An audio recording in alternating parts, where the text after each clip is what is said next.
Ok, bien, muchísimas gracias por este privilegio de ser parte de este pilar, gracias a Dios primeramente. Y bueno, es un gusto compartir siempre la palabra, todos juntos, ¿no? Como iglesia, creo que es la mayor bendición. Como decía JP, estamos hablando de la visión de la iglesia, de los 7 pilares. Y bueno, hoy toca hablar del pilar de la palabra, el poderoso pilar de la palabra. No quiere decir que los otros pilares no son poderosos, ¿no? Pero la palabra es la palabra, ¿no? Así que por eso es que la prédica le he llamado la palabra que cambia todo. Vamos a ver cómo este libro milenario, que es la Biblia, sigue transformando las vidas hasta el día de hoy. Siguiente. Imaginemos una ciudad destruida, una ciudad en ruinas, donde hay familias destrozadas, hogares destrozados, quizás como lo que pasó alguna vez en Japón, ¿no? En Hiroshima, o está pasando en Ucrania, o está pasando en algunos países que están sufriendo guerra, ¿no? Entonces, se puede ver así una ciudad desolada. Quiero contarles una historia que me ha encantado, me ha apasionado mucho, y es la historia de Nehemías 8, ¿sí? En Nehemías 8 habla de que el pueblo de Israel fue exiliado y el rey Ciro los llama para que vuelvan y reconstruyan el templo. Y cuando reconstruyen el templo, no solamente se fue reconstruido por piedras, ¿no? Fue reconstruido por la palabra. Y ahorita les voy a contar por qué. Antesito, ahí. Fue reconstruida por la palabra. Y eso es lo que quisiera hablarles este tiempo, que la palabra tiene poder, cualquier palabra, la nuestra, cualquier palabra, tiene poder para dar vida o también para destruir, ¿no? Entonces, en este caso, en esta historia, es una historia súper linda, como les decía. La ciudad estaba totalmente en ruinas. Venían del exilio, venían de un proceso durísimo los israelitas. Pero ellos habían entendido que solo los iba a reconstruir la palabra. Entonces le piden a un escriba llamado Esdras, le dice, por favor, tráenos la palabra. O sea, ellos no comienzan a reconstruir armando las piedras y todo lo que querrá.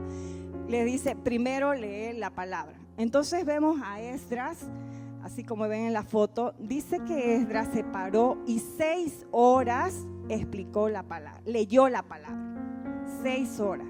¿Y saben qué fue lo impactante? Que en esas 6 horas que Esdras hablaba la palabra, la gente empezó a llorar, empezó a quebrantarse, empezó a arrepentirse. ¿Y eso por qué? Porque la palabra sana, la palabra restaura, la palabra limpia, la palabra lava, ¿no? Entonces, eso fue lo que hizo la palabra en ese día. Y después, dice esta historia, que después que lloraron, los líderes y los levitas le dijeron al pueblo, ya no lloren más, vayan, rigan y compartan. ¿Por qué? Porque la palabra tampoco es solamente para estar llorando, ¿no?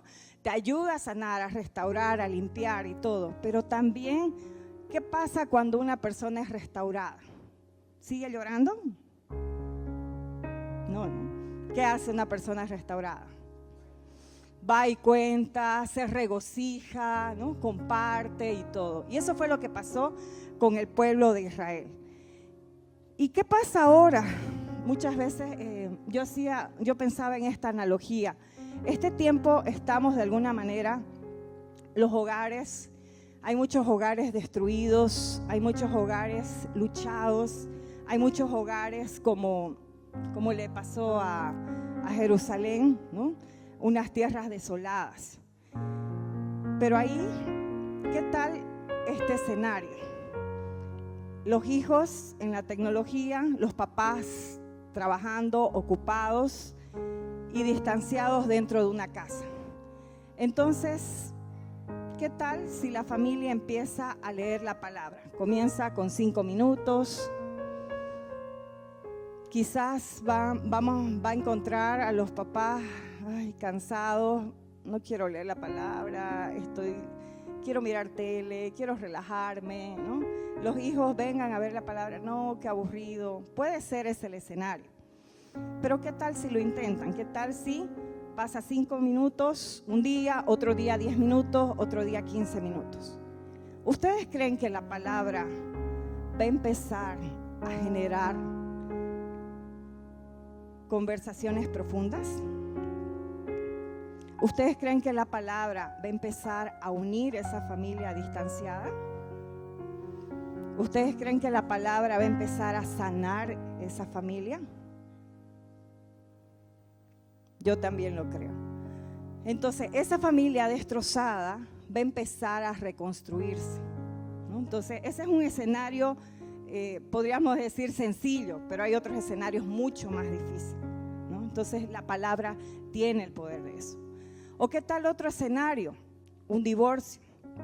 Un divorcio es realmente un proceso demasiado duro, donde las personas de alguna manera se destruyen porque la esperanza ya no hay.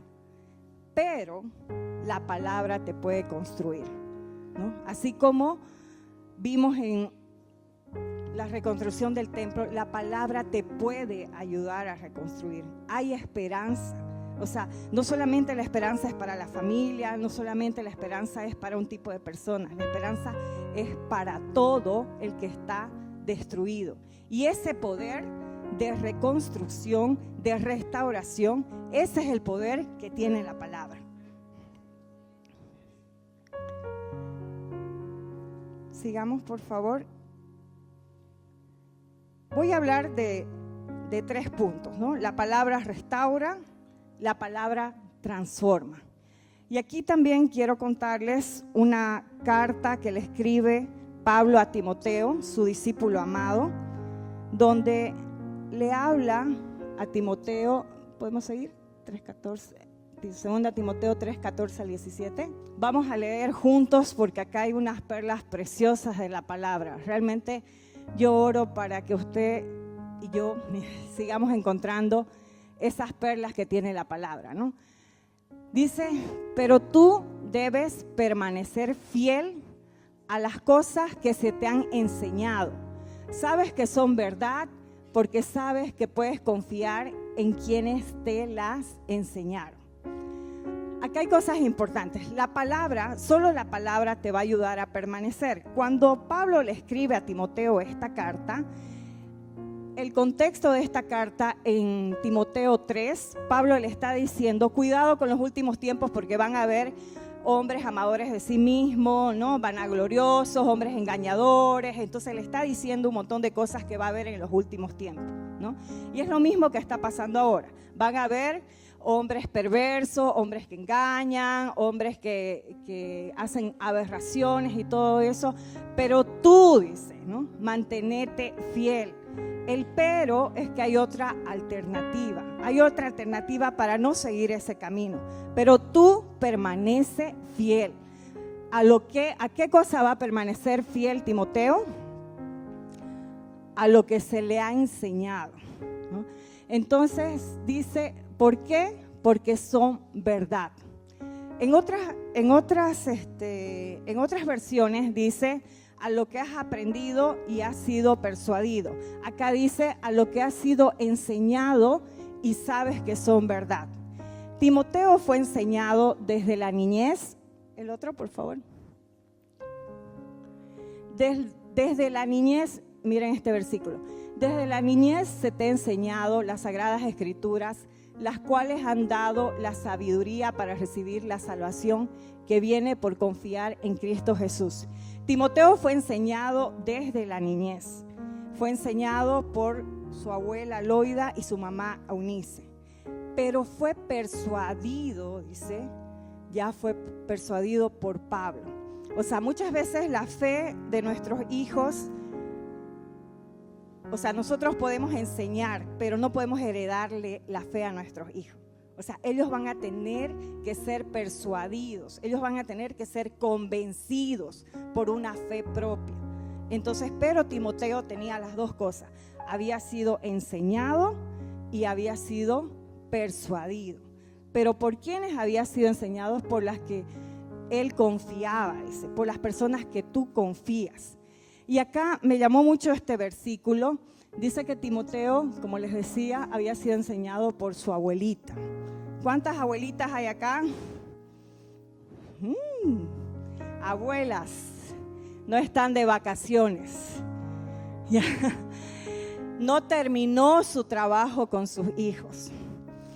Miren, esta abuela, Loida se llamaba, edificó, ¿no? Instruyó, enseñó a Timoteo. O sea, no se quedó como ya entrené a Eunice, que Eunice lo críe, ¿no? En la palabra, sino que yo también voy a aportar.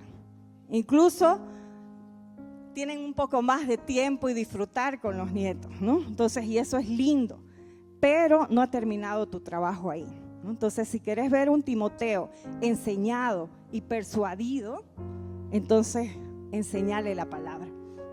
Entonces, dice que Loida y Eunice le enseñaron desde la niñez, ¿no? Pero este versículo de 2 Timoteo 1:5 dice: me acuerdo de tu fe sincera, dice, porque pues tú tienes la misma fe de la que primero tuvieron llenas tu abuela Loida y tu madre Eunice, y sé que esa fe sigue siendo firme en ti. A mí me llamó mucho la atención esto de la fe sincera. De la fe sincera. ¿Qué significa esta fe sincera? Una fe genuina. No basta simplemente con enseñar en casa la palabra. Nuestros hijos son nuestros mejores testigos de que si realmente vivimos la palabra. Entonces ellos se dan cuenta, ellos son nuestros primeros discípulos. Y cuando yo leía esto, la fe sincera, la fe genuina, ¿por qué se le quedó a Timoteo y por qué después fue fácil ser persuadido por Pablo? Porque él recibió, y el versículo anterior que leíamos, porque las recibiste, porque has sabido, ¿no?, de las que confiabas. O sea, él sabía. Él había recibido de una Loida y una Eunice con una fe sincera. Pero cuando yo meditaba en esto, pensaba, sí, fe sincera es que trates de esforzarte en la gracia del Señor, de vivir la palabra. Pero también una fe sincera y una fe genuina, también es poder decir, sabes que me equivoqué, ¿no? Poder decirle eso. Entonces, yo pensaba en algunas situaciones de mi vida donde realmente la embarro, donde a veces como matrimonio le hemos embarrado en casa y hemos quebrado a veces la fe de nuestra hija. Pero también no todo ha sido malo. Gracias a la palabra hemos tenido también aciertos de ir a decirle a mi hija, ¿sabes qué? No somos papá perfecto. O yo he tenido que decirle, ¿sabes qué? Mamá no es perfecta. Pero existe un Dios perfecto. Y voy a esforzarme para tratar de vivir esta palabra. Y mi hija puede ver, no una mamá ejemplar, porque de verdad que la embarro, pero sí puede ver una mamá que corre cuando tiene dolor, cuando quiere reaccionar, que a veces sí reacciona, ¿no? Pero también puede ver una mamá que va y busca la palabra. Y eso es una fe genuina. Que tu hijo te vaya y te vea que le embarraste, que te equivocaste, pero que tu hijo diga, pero mi papá se esforzó, mi papá fue a buscar, mi papá dijo, esa va a ser una fe genuina. Entonces cuando vos le hables de la palabra, tu hijo va a decir, sí, eso sirve. Porque ¿qué es lo que está pasando ahora con las nuevas generaciones? Las nuevas generaciones están buscando muy en su interior algo que sea real, algo que sea genuino.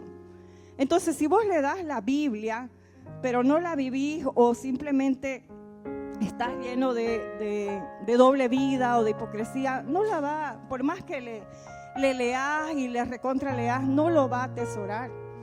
Solo lo va a atesorar de una fe genuina. Y después vamos a orar que pueda encontrar un mentor, un líder como Pablo, que lo perciba en esta fe, como lo hizo Pablo, ¿no? Fue enseñado, dice, desde la niñez. Entonces hay una ventaja de ser enseñados de la niñez, ¿no? Entonces por eso es que es muy importante. Si no fuimos enseñados nosotros desde nuestra niñez, tenemos la oportunidad de enseñar a nuestros hijos, a nuestros nietos. Si no tenemos hijos, a nuestros sobrinos, a alguien, tenemos la ventaja de poder enseñar. Ahora tenemos un desafío súper grande. ¿Cuál es el desafío que tenemos hoy? Enseñar a esta generación que son nativos digitales. Enseñar a una generación que no es fácil enseñar, porque estamos luchando contra las distracciones, ¿no? Y por eso vuelvo a decir qué importante que es la fe genuina para que ellos nos presten atención, porque si no va a ser bien difícil que nos presten atención. Entonces, pero no está el problema en que no solo quieran leer la Biblia. Miren, yo trabajo en la universidad y hay un problema que hablamos con todo el plantel académico y decimos: los jóvenes han dejado de leer. Esa es una realidad, una cruel realidad. Los jóvenes no quieren leer libros en general, no quieren. Entonces, el desafío para nosotros es el doble que el desafío de antes.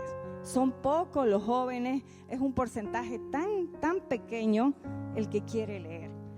Entonces, leer la Biblia es un desafío total. Por eso es tan importante que seamos enseñados con una fe genuina y que seamos persuadidos, ¿no? Entonces, en poder vivir la palabra, porque tenemos ese reto. Las experiencias con Dios nos marcan, pero la palabra de Dios nos forma carácter, ¿no? Estamos en un tiempo donde amamos las experiencias, ¿no? Entonces, todo es experiencia. Y las experiencias con Dios son las mejores, ¿no ves? Entonces en Kairos nuestras experiencias con Dios son lo mejor. Pero las experiencias sin palabra no vamos a formar carácter. Entonces ahí a veces vemos, nosotros mismos le evitamos, pero cosas de nuestro, y nos enojamos de nada, ¿no ves? Entonces cosas de nuestro carácter no están trabajadas, porque la palabra todavía no lo ha formado. Entonces es importante de alguna manera poder complementar con la palabra esas hermosas experiencias que también nosotros tenemos con el Señor. Siguiente. Bueno, y el versículo 16 dice: toda escritura es inspirada por Dios y útil para enseñar, para redarguir, para corregir, para instruir en justicia, ¿no? Entonces, este librito, que parece un papel impreso, digamos, ha sido inspirado por Dios, ha sido escrito por más de 40 autores, y esos autores entre médicos, pescadores, había de todo en todos los autores, pero la inspiración vino del soplo de Dios, ese soplo que dio a Abraham para que el soplo de vida, ese mismo soplo de vida la dio en la palabra. Por eso es que esta palabra tiene vida y transforma. Entonces, también teníamos otra característica de la palabra, la siguiente. Miren, cuando estaba leyendo esto me di cuenta que todo tiene una sintonía, todo es como un proceso. Si sacas algo del proceso, es difícil cambiar. Si querés un proceso de desarrollo personal, que ahora está muy de moda eso, el desarrollo personal, cómo cambiar tu vida, hacer paso 1, paso 2, paso 3, y de esta manera vas a cambiar tu vida, ¿no? Puede ser que funcione, pero esto de la palabra funciona mejor. Entonces, ¿qué dice que es la palabra? Dice que la palabra enseña, redarguye, corrige e instruye, ¿no? Instruye para toda buena obra. Entonces, ¿qué significa esto? Les puedo dar un ejemplo. Imaginemos a un joven futbolista. Acá hay varios jóvenes futbolistas, ¿o no? Sí, allá, ¿no? Bien. Bien, entonces acá tenemos, a ver, el ejemplo de un joven futbolista, ¿ya? ¿Qué lo llamamos? No hay ni un Pepito, ¿no ves? Acá no hay ni un Pepito, ya, espero que no haya. Ya, imaginémonos a Pepito, juega fútbol, pero Pepito cada vez que pierde no puede controlar su enojo, se enfurece, pero grave, ¿no? Y no puede ni dormir del enojo y los ve a sus compañeros y tiene ganas de, ¿no?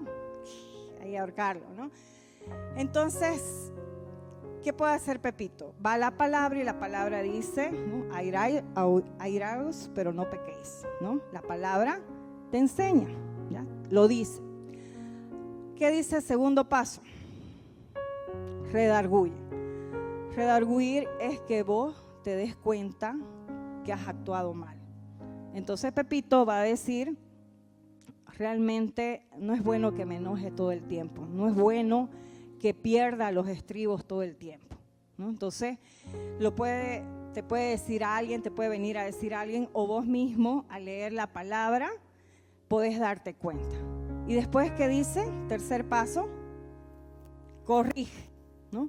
Entonces ya Pepito va a decir, no, tengo que hacer otras acciones, pero tengo que ver otras herramientas, pero no llenarme de rabia, de ira, ¿no? Y de ahí ya es instruido para, no es que va a dejar de enojarse, ¿no? Sino que va a direccionar su enojo en otra dirección, no en un enojo para destruir, sino en un enojo quizás para mejorar o para hablar o para tener esa conversación incómoda, ¿no? Que es necesario hacer. ¿Por qué? Porque el cuarto paso dice instruir para toda buena obra. Entonces la palabra primero nos enseña, después nos dice en qué andamos mal, porque a veces no nos damos cuenta, nos corrige y de ahí nos instruye para toda buena obra, porque hemos sido creados no para hacer malas obras, ¿no? Sino para hacer buenas obras, ¿sí? Bien, entonces sigamos. Y tercero, la palabra te da fuerza, ¿no? Entonces, quiero que leamos juntos este versículo de Josué 14:10. ¿Qué pasaba un poquito de contexto acá? ¿Recuerdan a Caleb y Josué? ¿Han sido instruidos de niños? ¿Han sido enseñados de niños? ¿Qué pasaba con Josué y Caleb? ¿Recuerdan? Que fueron a ver la tierra prometida, ¿no ves? Y ellos vieron diferente a los otros 10. Ha sido enseñado y persuadido. Bien, entonces, ¿qué fue lo que vieron? Ellos vieron que los gigantes eran más pequeños que el poder de Dios. Sin embargo, los otros que vieron que los gigantes eran más grandes que el poder de Dios. Y por eso no entraron a la tierra prometida. Entonces Josué y Caleb sí entraron a la tierra prometida. Y entonces, ¿qué pasa aquí? Aquí ya entraron a la tierra prometida y Josué les está repartiendo sus tierras. Este para ti, este para ti, este para ti. Y miren este versículo maravilloso. Que viene Caleb y le dice a Josué, viene a ver por su porción de tierra y le dice, ahora como puedes ver en todos estos 45 años, dice, desde que Moisés hizo esa promesa, el Señor me ha mantenido con vida y buena salud, tal como lo prometió. Incluso mientras Israel andaba vagando por el desierto, ahora tengo 85 años. ¿Y qué más dice? Y estoy tan fuerte, dice, hoy como cuando Moisés me envió a esa travesía.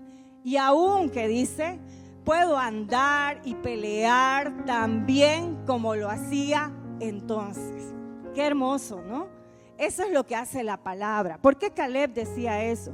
Caleb paraba con Josué, Josué paraba con Moisés y Moisés paraba con Dios. Entonces la palabra la recibía fresca y no solamente la recibía, la creía. Era enseñado y era persuadido y era convencido. Entonces puedes decir, de verdad que yo oro de decir 45 años me he mantenido, porque no es fácil perseverar. Ante todas las circunstancias no es fácil. A veces uno quiere tirar la toalla y salir corriendo, ¿no ves? Y no es fácil y decir, a los 85 años. ¿Quiénes quieren a los 85 años decirle, Señor, sigo fuerte, a ver dónde querés que yo vaya y yo voy? Esa es la palabra, ¿no? La palabra da fuerza. Sigamos. Bien, entonces, por eso es tan importante que nosotros podamos crear estos hábitos, este hábito de leer la palabra. Entonces, nosotros creamos hábitos súper interesantes. Yo estoy comentando, ¿dónde está mi amiga Ivo? Yo estoy corriendo, pero porque vi a mi amiga Ivo que tiene ese hábito de correr. ¿Ya? Entonces, ella me ha motivado, me ha enseñado y me ha persuadido. ¿Ya? Entonces, ese es un hábito bueno, por ejemplo. Pero el de leer la palabra es un hábito mejor, porque eso nos va a ayudar a permanecer, nos va a ayudar a que nuestro legado permanezca, a que nuestro legado en los últimos tiempos se mantenga firme en el Señor. Entonces es totalmente diferente, ¿no? Entonces es importante tener estos hábitos, pero que sea una prioridad, que sea el hábito prioritario. Leer, orar, adorar, mi hábito prioritario. Ya mi segundo hábito prioritario, comer, ¿no? Ya vamos a ver en los demás hábitos prioritarios, pero este tiene que ser mi hábito prioritario. Entonces, por eso nosotros, si es tu hábito prioritario, está en tu agenda, está en tu horario, tenés que hacerlo. Porque ¿qué cosas tenemos en nuestra agenda? Tenemos las cosas que son importantes, ¿no ves? O sea, tenemos los que sí queremos hacer. Entonces, sí o sí, ahora haciéndole publicidad al curso de vida intencional, entonces, ahí, por ejemplo, te enseñan a hacer horario, te enseñan a que ese hábito esté de alguna manera incursionado ahí. Por eso es importante. Y en la iglesia estamos siendo muy intencional en que podamos leer la palabra, que el hábito de lectura de la palabra se dé, que el hábito de estudiar la palabra se dé y el hábito de proclamar la palabra, ¿sí? Y para eso tenemos ciertos recursos que es importante que nosotros podamos utilizar, ¿no? Por ejemplo, en leer la palabra hemos hecho el club, no es el club, ¿no?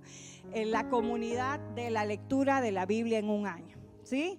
Y ahí estamos perseverando. Pero si vos no has entrado todavía, yo te animo a que lo hagas, porque de verdad que es una bendición, ¿no? Entonces, para que puedas hacerlo y ya después te nivelás, pero entra con nosotros, hacerlo en comunidad, porque ya después vamos a estar haciendo algunas actividades con ese grupo, así que atento a ese grupo, porque es importante que podamos leer la Biblia en un año, podamos motivarnos, porque a veces algunos, ay no, ya dejé 5 días, ¿para qué voy a volver? No, volvé, ¿no? Entonces, de alguna manera va a ayudar, ¿sí? Bueno, tenemos los recursos, los devocionales, ¿no? En las aplicaciones ahora hay, entonces nos va a ayudar, ¿no? También tenemos las reuniones de la Biblia en las casas iglesias también.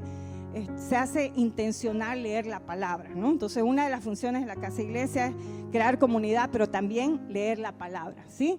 También tenemos el club de lectura. Vamos a tener un club de lectura en el cuarto de oración, en otras cosas, ya vamos a ir viendo, les vamos a ir avisando, pero vamos a hacer los clubes de lectura. Entonces, hay muchos recursos donde podemos hacer, y Maranata ha sido creado para que vos estudies la palabra. Así que otra publicidad, en abril vamos a hacer estudio inductivo de Maranata, evangelismo también para la parte de proclamación de la palabra, ¿sí? Entonces, los recursos hay varios. Entonces es importante que lo hagamos, ¿no?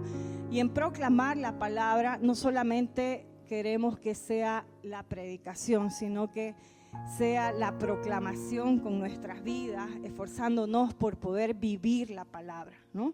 Como les digo, esforzándonos en la gracia. Y bueno, les pregunto, ¿qué vas a hacer esta semana para poder intensificar tu hábito de la palabra? Yo sé que algunos quizás sí lo tienen, ¿no? Pero intensificarlo más, ¿no? Quizás algunos falta, no sé, enseñar a otros, otros como en algunas reuniones me decían algunas mujeres, no, o sea, pucha, todo el día se me va y no tengo tiempo de leer la palabra, ¿no? Entonces yo, ¿qué haces a ver todo el día? Sé que estás súper ocupada, sos mamá, las actividades que tenés, somos mamás, choferes, ¿no ves? A veces que tenemos que por todos lados llevar a nuestros hijos, ¿no? Entonces un montón de cosas, pero tiene que haber un tiempo, es el mejor hábito, ¿no? ¿Dónde está? Entonces, ¿qué vas a hacer en lo práctico esta semana? Entonces, pensá, decidí, escribirlo, hacer algo, pero que no se quede en la nebulosa de pensar, sí, va a ser bueno, no. Ponete un horario, definilo y respetalo, ¿no?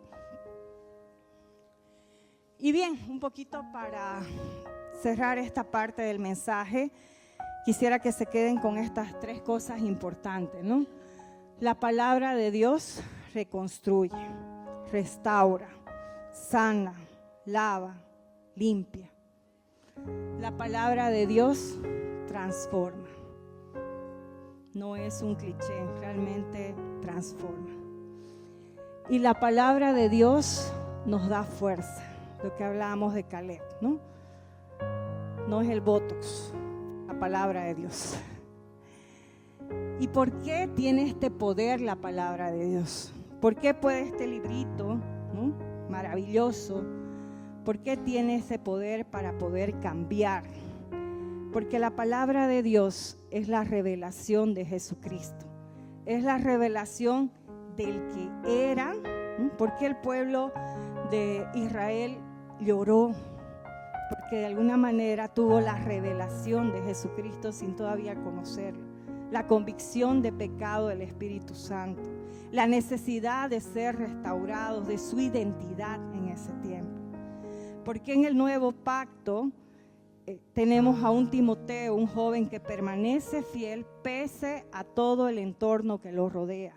Un joven que ya en ese tiempo ya dirigía una iglesia, un pastor joven, que vio a su maestro, a su amigo, a su mentor sufrir todas las penalidades, todas las calamidades, porque Pablo cuando le escribe estaba en la cárcel.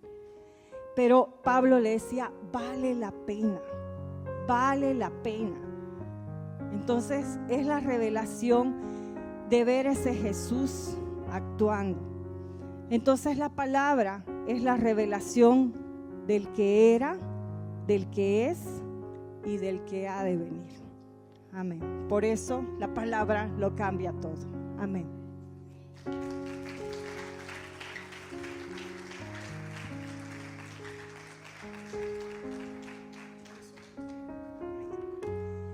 Bien, vamos a orar entonces. Gracias, Señor, por el privilegio que tenemos de tener tu palabra, Señor. Gracias, Señor, porque realmente mucha gente, Señor, murió, Señor, porque esta palabra esté en nuestras manos, Señor. Gracias porque tu Hijo se hizo carne y habitó entre nosotros, Señor. Gracias, papá, porque podemos, Señor, tener esa revelación, Señor. Podemos ir, Señor, y esta palabra nos puede, Señor, enseñar. Esta palabra, Señor, nos puede redarguir. Señor, esta palabra nos puede corregir. Esta palabra nos puede instruir para justicia, Señor.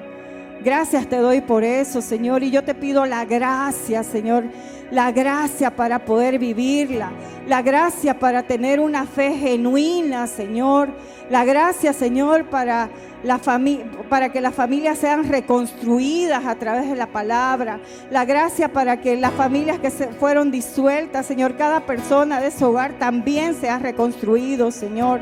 La gracia, Señor, para enseñar a nuestros hijos, Señor, para persuadirlos, para que realmente la palabra penetre en sus corazones.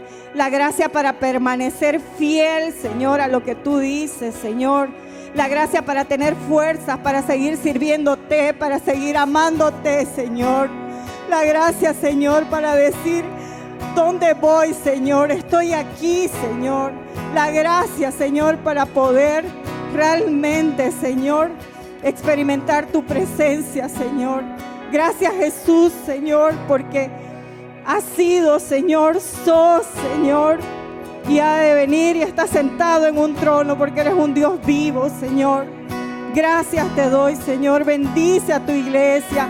Derrama una hambre, una sed por tu palabra, Señor, como tuvieron los israelitas cuando entendieron, Señor, que no iba a reconstruir piedras, Señor, el tabernáculo, Señor, no iba a reconstruir piedra esa ciudad, Señor. Ellos entendieron que lo que iba a reconstruir era tu palabra.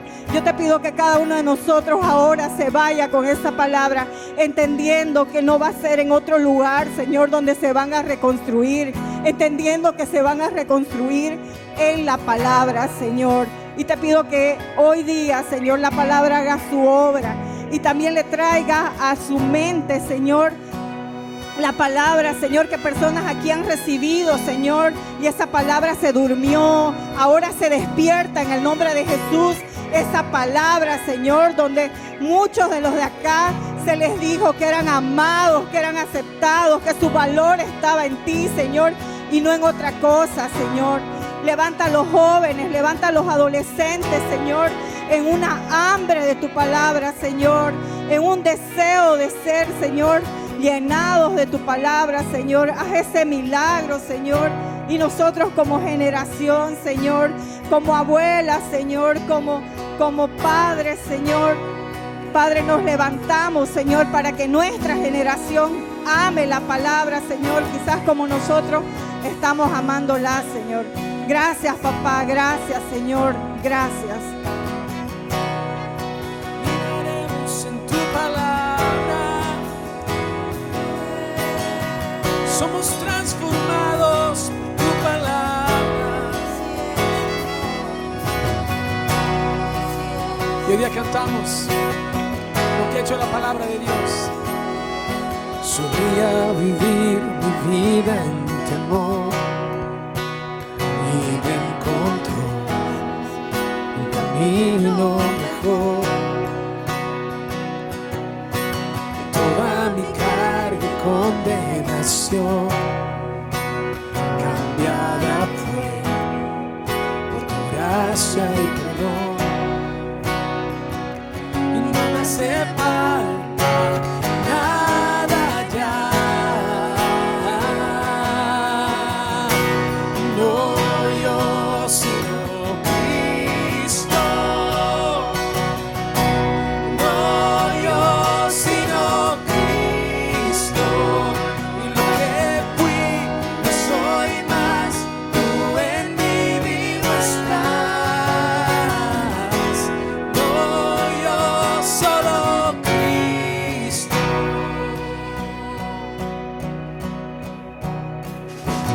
Crucificado junto a ti, ya no vivo yo, tú vives en mí.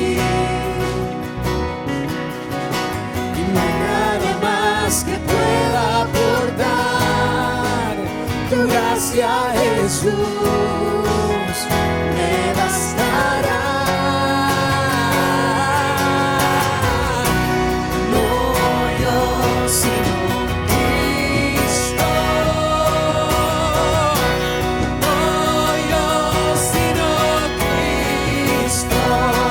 Y lo que fui, no soy más. Tú en mí vivo estás. No yo, solo Cristo.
me fui, no soy más, tú en mí vivo estás. No yo solo